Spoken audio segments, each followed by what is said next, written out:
Nós temos um Deus todo-poderoso, um Deus que nos ama e um Deus que nos resgata também. Feche seus olhos, vamos falar novamente com Deus. Senhor meu Deus, eterno Pai, nesse momento, meu Deus, tem muitas pessoas aqui no qual eu não conheço o coração. Às vezes eu vejo pessoas com um sorriso nos lábios, mas está chorando por dentro. De repente tem alguma pessoa aqui triste com a igreja, talvez alguém enfermo, desempregado, depressivo, depressiva. Ó Deus, faça um milagre nessas pessoas nessa manhã. O Senhor conhece o som dos corações. Faça um milagre, meu Deus, por favor, nesse momento, meu Pai. Coloque, Senhor Deus, a Tua mão poderosa na vida dessas pessoas e resgata elas, Senhor Deus, em nome de Jesus. Vem estar com aquelas pessoas que por algum motivo não puderam estar aqui hoje, mas que os corações e a mente possam estar ligados ao Senhor. E se por motivo algum motivo ela não estar aqui hoje, sem motivo, que o Senhor venha ter misericórdia da vida dessa pessoa e que o Senhor venha continuar trabalhando através do Espírito Santo na vida dela. E que ela possa estar aqui no próximo culto.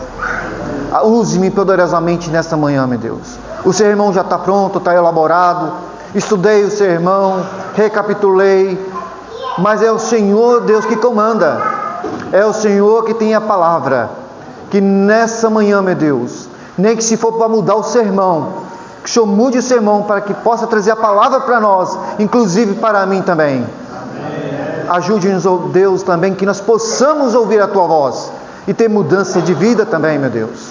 Em nome de Jesus, amém. Irmão, que louvor, hein? Que hino gostoso nós cantamos, né? Cristo vem, né? Hino forte, gostoso de louvar. E vocês cantaram com entusiasmo, com alegria. É muito bom, é muito gostoso. E Jesus realmente está vindo, meu irmão. Jesus está às portas. Nós podemos ver que através dos sinais, podemos ver através do mundo que nós estamos vivendo, que Jesus está vindo, está às portas. Meu pai falava o seguinte para mim, que quando ele era bem novinho, ele era criança, os pais deles falavam que Jesus estava vindo. E com certeza os meus avós ouviram dos meus bisavós que Jesus estava vindo. Certo dia uma pessoa chegou em mim e falou assim: Agnaldo, eu já estou por aqui de tanto ouvir as mesmas coisas na igreja. Eu vou na igreja e vejo as mesmas coisas, não tem mudança, é o mesmo assunto, as mesmas palavras. Aí eu falei para essas pessoas: olha, de Gênesis ao Apocalipse é a mesma mensagem. Lá de Gênesis, Deus, lá em Gênesis, quando Adão e Eva caíram no pecado, a promessa foi, qual era a promessa? Que Jesus viria, o Messias viria. E Jesus veio, demorou, mas veio. E Jesus, quando estava aqui na terra, o que Jesus anunciava? Ele anunciava a vinda dele. E os apóstolos, o que anunciavam? A vinda de Jesus. E assim sucessivamente até chegar em nós hoje. A mensagem sempre foi a mesma.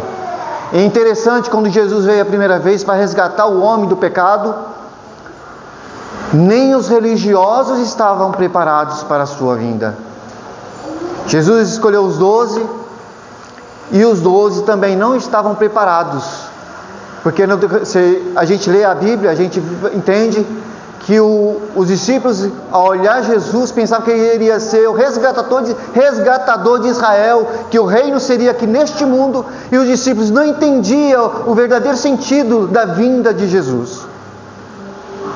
Mas eu quero dizer para você o seguinte, meu irmão: o tempo passa e a gente sempre vai ouvindo falar que Jesus vem, e a gente vai crescendo. Eu já tenho 53 anos. E eu nasci na igreja, e desde meninice, quando o pastor pregava sobre a volta de Jesus, falava que Jesus estava vindo. E muitas das vezes nós acostumamos tanto de ouvir que Jesus vai voltar, que a mensagem, que essa mensagem maravilhosa, que Jesus vai voltar, não faz mais efeito em nosso coração. E quando não faz efeito mais no nosso coração, a gente começa a viver uma vida não de acordo com aquilo que Deus quer. Eu costumo dizer o seguinte: Jesus vai voltar. Espero que não. De repente tem alguma pessoa aqui que não queira que Jesus venha agora. De repente posso falar para uma pessoa nesse momento que está falando: olha, deixa eu casar primeiro. Eu estou noivo, estou perto de casar, deixa eu casar primeiro. Deixa eu constituir família, ter meus filhos. Deixa eu terminar minha faculdade. Deixa eu estar perto de terminar.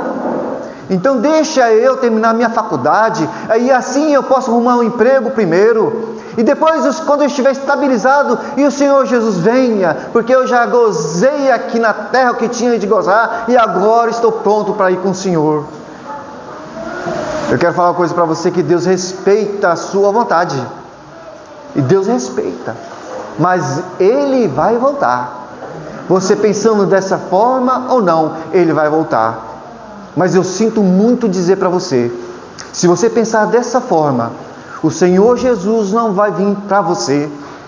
Jesus vai vir para aquelas pessoas que amam sua vinda.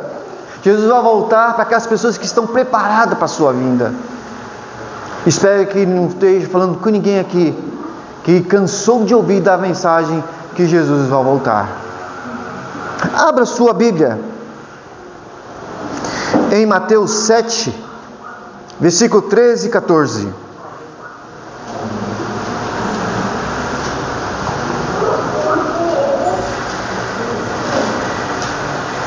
Amém? Amém. Entrai pela porta estreita, porque larga é a porta e espaçoso é o caminho que leva à perdição, e muitos são os que entram por ela, porquanto estreita é a porta e apertado o caminho que leva à vida, e poucos são os que o encontram. Nós podemos notar aqui que há dois caminhos, ou seja, vamos falar no português mais claro: há pessoas que vão ser salvas e vai ter pessoas que vão estar perdidas. As pessoas perdidas vão optar a entrar na porta larga. O que seria a porta larga? A porta larga é aquela porta que você tem prazeres no pecado. Costumo dizer que a porta larga é aquela que você não tem compromisso nenhum. Você pode continuar mentindo. Mentira é gostosa, para quem mente é muito bom. Te livra de certas situações. Você pode continuar bebendo, é a porta larga. Você pode continuar fumando, você pode continuar sendo desonesto. Você pode continuar vindo na igreja morno, se arrastando, não tem problema, é a porta larga. Você pode ter duas vidas. Dentro da igreja você é um santo, mas lá fora não sei o que você é. Essa é a porta larga, é a porta do pecado, e tem muitos que entram por ela, porque é a porta mais fácil, é a porta sem compromisso nenhum. E muitos hoje, meus amados, não querem ter compromisso com Deus. Muitos falam que esperam a volta de Jesus. Muitos dizem que está preparado para a volta de Jesus, mas não tem uma vida transformada, porque não tem uma vida de compromisso com Deus. E o inimigo, aproveitando essa mentalidade do mundo atual, como disse no sermão passado, não sei quem estava aqui, quantas igrejas nós podemos ver, e cada igreja tem gosto para cada um. Para cada um que tenha o seu pecado acariciado, o inimigo hoje planta uma igreja para você. Se você gosta de beber, não tem problema, tem uma igreja que aceita do jeito que você é. Você pode beber, você pode fumar, você pode mentir, porque eles falam que o mais importante é o seu coração. E eles falam assim que não cabe nós julgarmos ainda. Se nós apontar o erro deles, falam: você está errado, você vai para o inferno, e ele fala para você assim: você está me julgando. Quem é você para me julgar? Porque você é um pecador também. Irmãos, porta estreita é a porta de renúncia.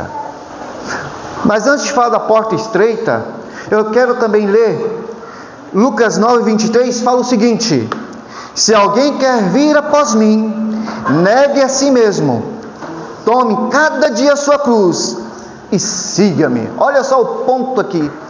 Eu quero juntar a porta estreita com outra palavra aqui: negue-se a si mesmo. Irmão, para nós entrarmos na porta estreita, nós temos que nos negar. O que é essa negação? É negar o velho homem. Se eu minto, eu tenho que me negar. Não, eu não posso mentir mais.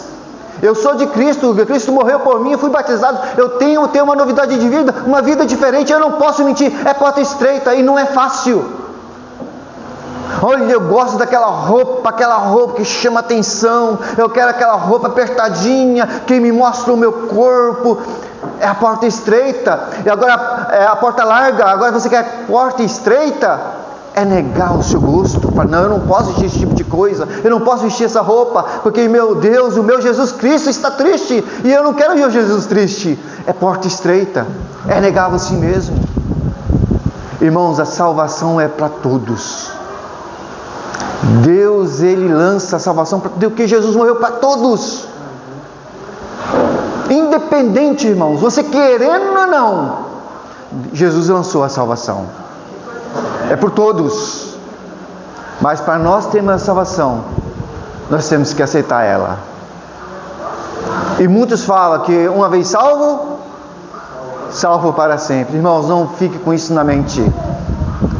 Se um dia você aceitou Jesus no seu coração e um dia você renunciou a Jesus, você está perdido. Não é fácil a porta estreita, não é fácil você renunciar a você e negar a sua vontade, o seu desejo. Quantas vezes você tem vontade de beber certas coisas e você tem que negar a si mesmo?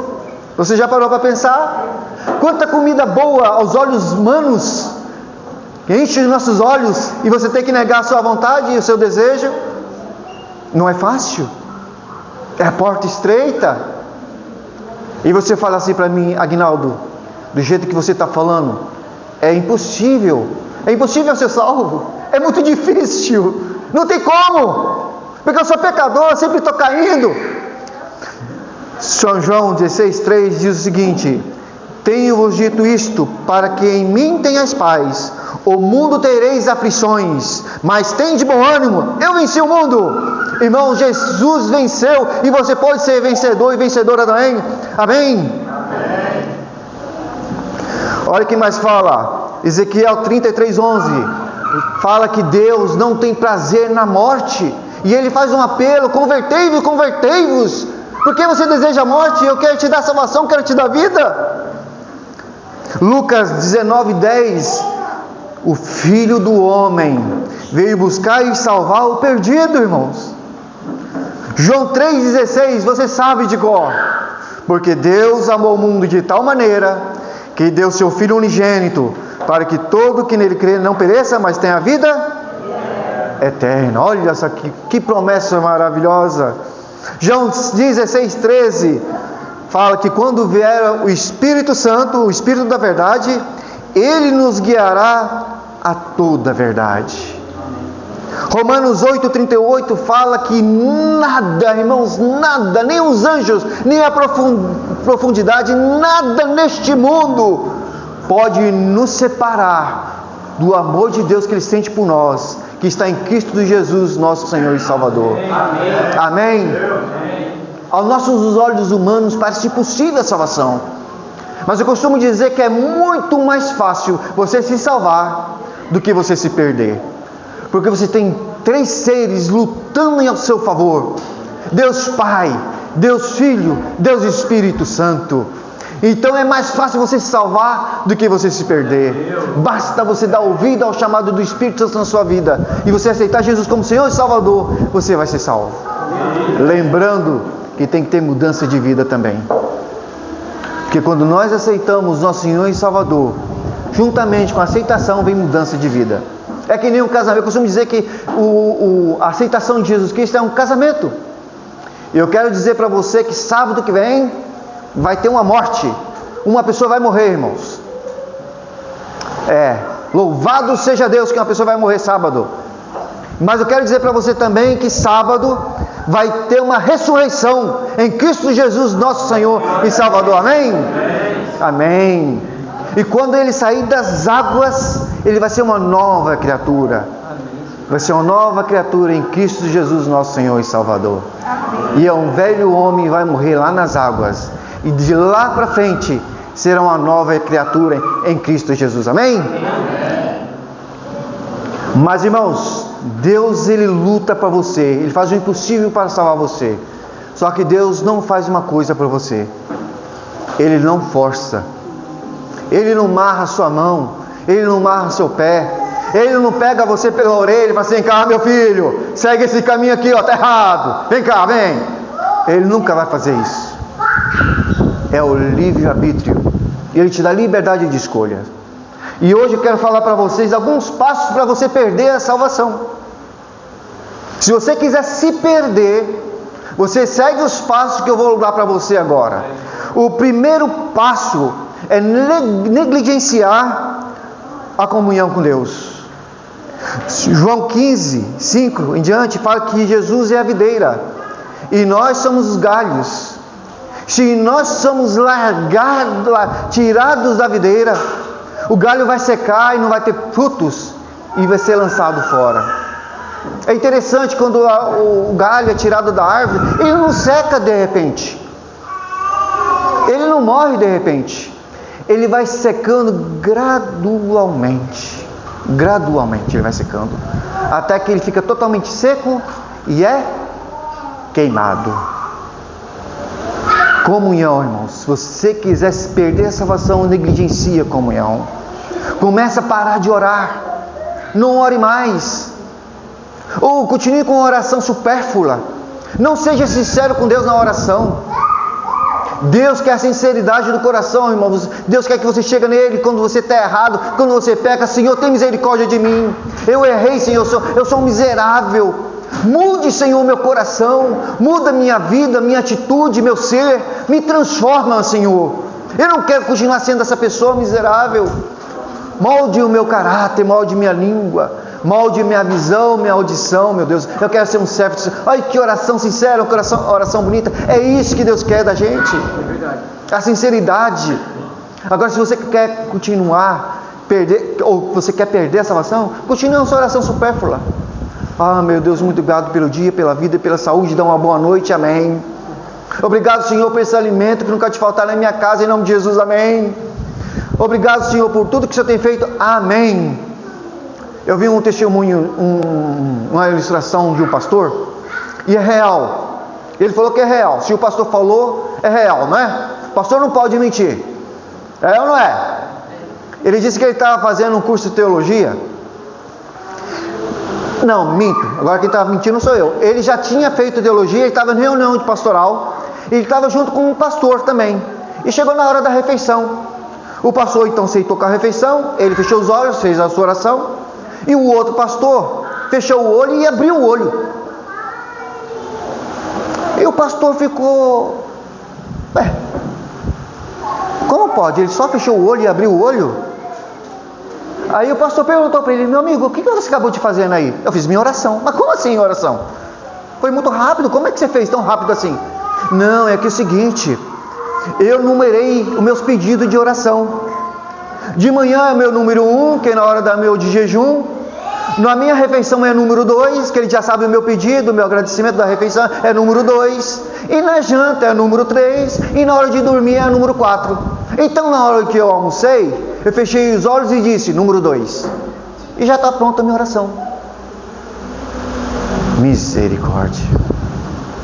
Misericórdia ou não é misericórdia? Deus não quer esse tipo de oração. Deus quer uma oração sincera. Deus quer uma oração, um derramamento do seu coração para Deus. É uma conversa entre Deus como amigo com você.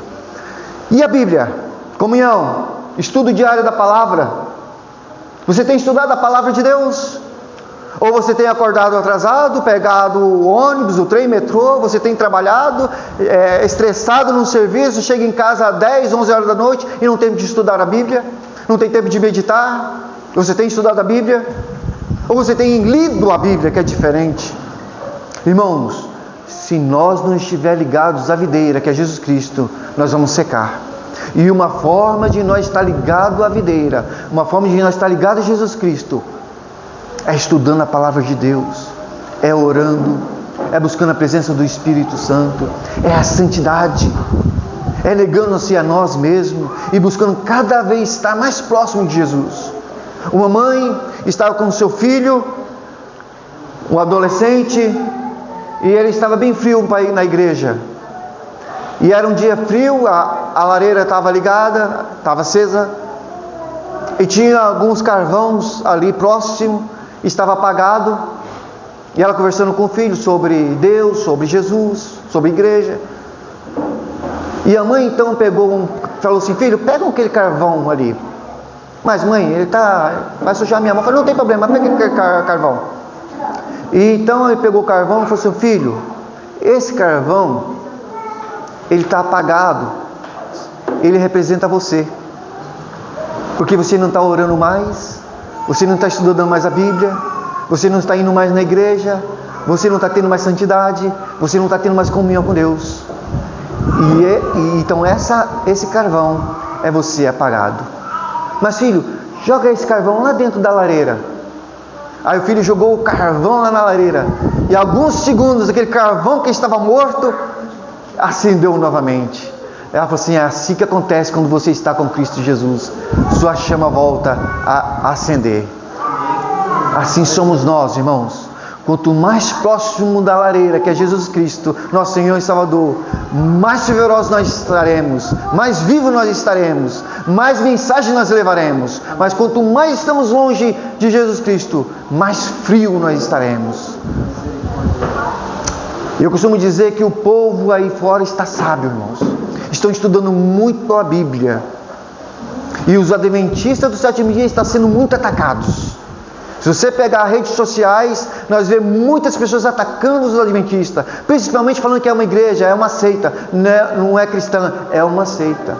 E se uma pessoa dessa chegar em você e começar com você e falar assim: olha, a igreja adventista é uma seita, a igreja adventista não é uma cristã, ela não segue os passos de Jesus, o que você falaria para essa pessoa? Você teria argumento? Você teria sabedoria para argumentar com essa pessoa? E se uma pessoa falar para você sobre o sábado, que o sábado foi abolido lá no Calvário, lá na cruz, e nós estamos vivendo a antiga aliança, estamos vivendo na lei de Moisés, você teria argumento para falar para essa pessoa sobre o sábado? Você teria capacidade de dar um estudo bíblico de 2.300 tardes de manhã sem a Bíblia? Você teria essa capacidade? Você teria capacidade de explicar que Jesus é o nosso Deus, nosso Salvador? Você teria essa capacidade? Se você está falando para você mesmo nesse momento, para você aí, ó, irmãos, procure estudar a palavra de Deus, porque vai chegar o momento que você vai precisar da palavra, vai precisar de você falar para as pessoas aí que elas estão erradas e que a Bíblia fala a verdade. Quando estamos sem comunhão, nós estamos despreparados para enfrentar o inimigo. E quando nós não estamos ligados à videira, nós estamos morrendo aos poucos. Segundo passo, a pessoa já não está lendo mais a Bíblia, a pessoa não está orando de uma oração supérflua, ela está vindo na igreja, mas morna. Aí vai vir o segundo passo. Ela começa a tolerar o pecado. Aquele pecado que aquela pessoa achava que não era mais, que era pecado, ela começa a pensar diferente no assunto. Não é tão errado assim. Se todo mundo faz, por que eu não posso fazer também? Acho que Deus não vai me condenar se eu fazer. Se eu fazer uma vez só, acho que não vou ser condenado. Aquele pecado que para aquela pessoa que era extravagante, agora ela começa a olhar com outros olhos. Ela começa a falar que o pecado é normal, não tem problema nenhum. Irmãos, eu costumo dizer que o pecado é como se fosse uma ferrugem. O pecado não vem de repente assim. A pessoa já não começa com um pecado grande, Quando ela esfria, ela não começa cometendo pecados, grandes pecados. Apesar que pecado para Deus é tudo igual, né? É a mesma medida. Mas a pessoa começa com a mentirinha, começa a usar certos tipos de roupas que não condiz, mas é uma coisa leve. Começa a beber certas coisas que antigamente ela achava um absurdo, mas agora ela está bebendo. E assim, gradualmente, a pessoa vê o pecado como uma coisa normal. Lembra de Sansão? Sansão governou Israel por 20 anos. Era um servo de Deus, um homem de Deus.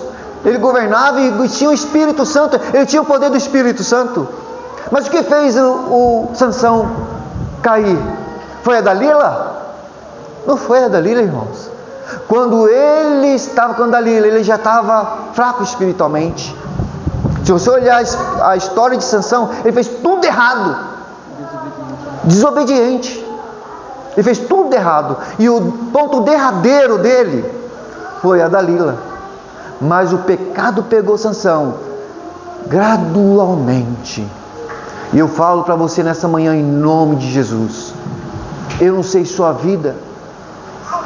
Eu vejo vocês todos aqui, mas eu não sei como é que é a sua vida cotidiana. Eu não sei como é que é a sua vida na sua casa.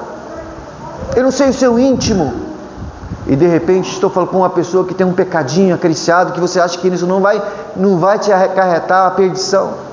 Eu te peço em nome de Jesus, converta o seu coração. Repreende esse pecado e confessa a Jesus Cristo, Ele vai te dar a salvação. Aí quando a pessoa está agora no pecado, aquele pecadinho, aí sabe o que acontece? Ela começa a resistir à voz do Espírito Santo.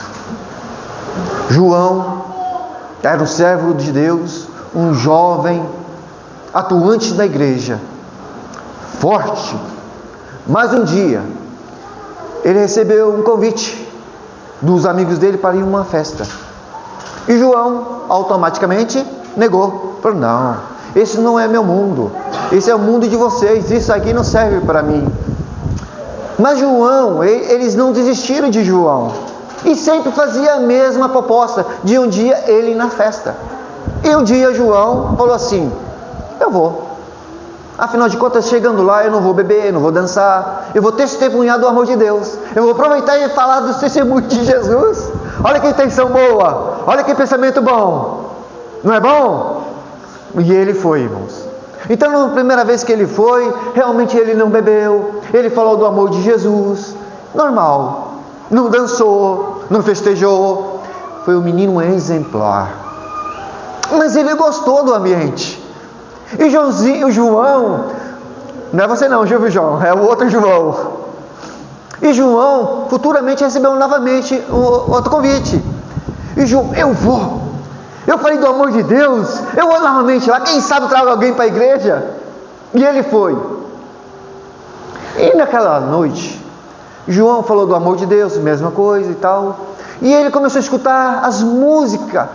E os ouvidos dele começou a captar aquelas mensagens mundanas, aquelas músicas. E sem perceber, o João estava batendo o pé. Estava batendo o pé conforme o ritmo da música. E estava lá, daqui a pouco o João estava lá, balançando com o ritmo da música. Normal, ele não sentiu mudança nenhuma. Passou a noite. E João então foi embora. E assim sucessivamente ele recebeu novas propostas. E João foi. E João, naquela noite, ele falou do amor de Deus. Começou a falar e tal. E as músicas começaram e ele já estava. E ele já foi mais, um pouquinho mais profundo. E de repente alguém ofereceu para ele uma bebida que não devia beber. E João, naquela noite, ele recusou. Mas João, ele recebeu um novo convite, e foi recebendo. E eu vou resumir para você a história. E João começou a beber, o João começou a dançar, o João começou a festejar, e João começou a ter uma vida dupla. Ele ia na igreja adorar a Deus, louvava, agradecia o nome de Deus. Mas durante a noite ele ia em baladas, ele ia com os amigos. E quando ele vinha na igreja, ele ouvia o pastor pregando, ele via as pessoas falando sobre a salvação, ele ouvia falar sobre o pecado, ele ouvia apelos. Mas o João, ele se aprofundou tanto no mundo, que ele não ouvia mais a voz do Espírito Santo. Ele endureceu o coração e não mais ouviu aquela voz que quando nós fazemos errado, ele fala: João, está errado, volta para mim, não faça isso, filho. A voz continuava no ouvido do João, mas ele não conseguia ouvir. E assim João saiu dos caminhos de Deus. Oxalá que eu não estou falando ninguém aqui que já está com seus ouvidos tampados. Que oxalá que não tenha ninguém aqui que o sermão não faz efeito na vida mais. Tomara eu que não esteja ninguém aqui que chega aqui na igreja para ver uma pessoa falando bonito, que não venha na igreja para papar sermão, para ouvir se o Aguinaldo fala bonito, ou se o Aguinaldo fala alguma coisa errada para julgar o Aguinaldo. Tomara que não tenha ninguém aqui na igreja para ver se uma irmã está com as vestes curtas ou compridas. Que não venha estar ninguém aqui na igreja para ficar observando essas coisas erradas. Mas que você venha para a igreja para verdadeiramente adorar a Deus e ouvir a voz do Espírito Santo. Amém? Agora a pessoa não está ouvindo mais a voz do Espírito Santo, endureceu o coração. Aí acontece uma coisa que acontece muito. Começa a faltar aos cultos de quarta-feira. Vamos voltar à historinha de João? Eu gostei da historinha de João. Eu olhei para você, João, porque eu lembrei. João agora não vem mais no culto de quarta-feira. Ele vem sábado, vem domingo, mas quarta-feira ele não vem. Agora João, passado algum tempo, não vem mais aos domingos. Deixa de vir aos domingos. E passando algum tempo, João não vem mais nos sábados. Abandonou a igreja. Aí recebe visita. E sabe o que João fala? Olha, eu ir para a igreja, as pessoas são falsas. Fica falando da vida dos outros. Eu não vou para a igreja, porque quando o irmão está na igreja me cumprimenta. Mas quando eu estou lá na rua, nem olha para a minha cara. Eu quero abrir um parênteses aqui. Espero que não aconteça aqui na igreja de Valverde. Mas é muito desagradável, irmãos. Realmente é desagradável. Aqui a gente chega na igreja, a gente se cumprimenta, nos abraça. Mas como é desagradável nós ver irmãos na rua, no mercado, qualquer lugar, e o irmão fingir que não conhece você. Eu vou ser sincero para você. Eu fico muito chateado. Já aconteceu comigo. Um dia eu estava no mercado, estava na fila, o irmão chegou atrás de mim, conversando com outra pessoa. E eu vou ser sincero para você, irmãos, é difícil uma pessoa não me reconhecer, porque eu sou muito diferente de certos tipos de pessoas. Eu acho que eu sou o único aqui em Laranjeiras como eu. Brancão como eu aqui, é difícil. E a pessoa o tempo todo conversando atrás de mim e não me cumprimentou. Até que eu fui atendido, ele ficou do meu lado e eu olhei para a pessoa e falei assim: boa tarde, né? É muito desagradável. E eu tenho certeza que não aconteceu só comigo, aconteceu com muitos de vocês. Mas se você está ligado à videira, se a sua, o que eu posso dizer? Se você está lá na chama, nada pode te abalar, porque você está ligado à videira. Você está orando, você está buscando, você está jejuando, você está lendo a palavra, então isso não vai te abalar. Mas quando a pessoa, irmãos, desvia o seu ouvido do ouvir o Espírito Santo e se deixa levar pelas coisas mundanas, qualquer coisa é desculpa para ele abandonar a fé. Qualquer coisa é para abandonar a igreja. E por incrível que pareça, você conversando com esse tipo de pessoa, ele não é o culpado. É culpado o irmão, é culpado o pastor, todo mundo é culpado, mas ele nunca é culpado. Sabe por quê? Coração endurecido. Aí depois que ele sai da igreja, em o último passo,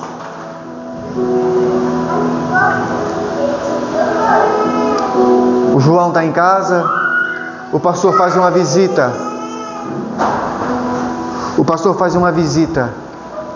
Fala do amor de Jesus, fala da graça, da salvação. E aquela pessoa olha para o pastor e tem a capacidade de dizer: eu já sei de tudo isso. Isso aí, desde a minha criança. Eu não pedi para que Jesus morresse por mim. Ele veio e morreu porque Ele quis. Eu não pedi para Ele morrer por mim. Rejeita a graça de Cristo, rejeita a salvação. Espero que não esteja falando com ninguém nesse ponto de estar totalmente morto espiritualmente. Irmãos, da mesma forma que tem esse espaço para você perder a salvação, tem alguns passos para você receber a salvação. Primeiro passo: permaneça em Cristo, irmãos. Que nada venha tirar dos caminhos do Senhor. Permaneça ligado à videira, custe o que custar. Não deixe que o mundo te abale. Não olhe o mundo, olhe a Cristo. Quando você vier à igreja, eu costumo dizer, quando nós viermos à igreja, nós temos que ser que nem um cavalo. Aguinaldo, como assim, Aguinaldo? Absurdo. O bom cavalo, ele usa um tapa-olho. Você já viu aquele tapa-olho que o cavalo usa? Você sabe para que serve aquele tapa-olho? Para ele não, é isso, focalizar sempre em frente e não se assustar com as coisas que vêm na lateral. E nós, da mesma forma, irmãos, quando nós estamos em Cristo Jesus, nosso Senhor e Salvador, nós estamos com tapas-olhos. Nós viemos na igreja não para ficar olhando o defeito dos outros, o caráter dos outros.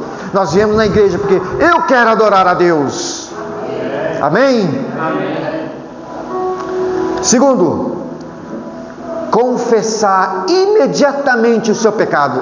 Irmão, quando você peca, você tem um altar na sua casa, ajoelha diante daquele altar e confesse o seu pecado a Jesus. Não deixe para amanhã, não deixe para depois, porque aquele pecadinho que é igual ferrugem que eu falei, que começa aos pouquinhos, logo ele se torna grande, quando você veja tudo corroído.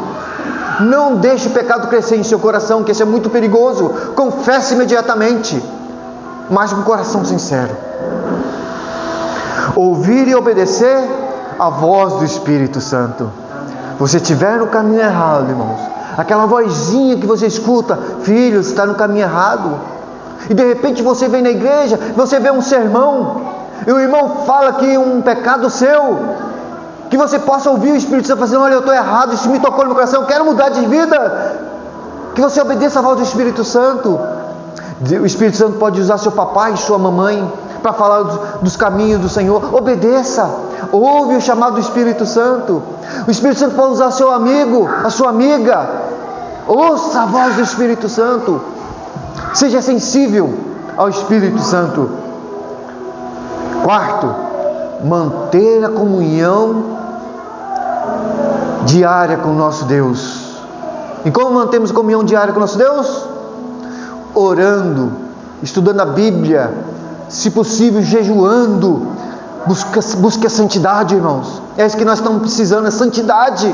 Nós estamos vivendo um mundo tão escuro, tão negro. Nós precisamos de santidade, nós precisamos nos santificar cada dia mais, irmãos. A santificação é diária. É a negação do eu a cada dia. É a cruz que você toma diariamente. Aceitar, olha só que bonito, diariamente a graça de Cristo. Se possível, irmãos, vou te dar um conselho para vocês: medite todo dia, nem que você lê, se você dá uma lida ali onde Jesus é preso é levado ao julgamento, ele carregando a cruz e sendo crucificado todo dia, irmãos. E que essa mensagem possa chegar cada dia no seu coração, e você pode olhar para você: como eu sou miserável, como eu não presto, eu preciso da graça de Cristo, eu preciso do meu Deus, eu preciso de salvação. Miserável homem que sou. Lembra que o apóstolo Paulo falou? É isso que nós temos que fazer. Que Deus possa abençoar você, que Deus possa me abençoar, e aproveitar a oportunidade que Deus nos dá cada dia, porque a palavra de Deus que fala que a porta da graça está aberta. E por que não aceitar a porta da graça hoje? Se porventura estou falando para você nesta manhã que tem algum pecado, vou falar novamente: se você tiver algum pecado acariciado, um pecadinho escondido em seu coração, eu gostaria que você meditasse nessa manhã, nessa palavra que eu falei nessa manhã, e entregasse esse pecado diante de Jesus Cristo, e não cometer mais esses pecados em Cristo Jesus, nosso Senhor e Salvador. Vamos nos levantar nesse momento e vamos cantar: A Porta Franca Está.